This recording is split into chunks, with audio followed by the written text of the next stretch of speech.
Hi, I am Dean Miliana from Gasto, and this is my presentation written by T.S. Watt. I take it you already know of tough and dough and count and down. Others may stumble, but not you. Only cough, thorough, laugh, and true. Well done.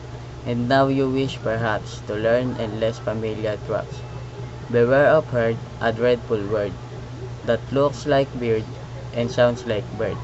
Indeed, it's shaped like bed, not bid. For goodness sake, don't call it indeed. Watch out for meat and great and treat. They rhyme with shoot and straight and death. A mat is not a mat in mother, or bought in bother, brought in brother.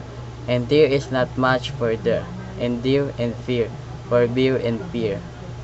And then there's dust, and rose and blues. Just look them up and goose and choose. And cork and work and card and word, for font and front, and word and sword, and do and go, and thwart and cart. Come, come, I've hardly made a start. A dreadful language, man alive. I'd master it when I was 5.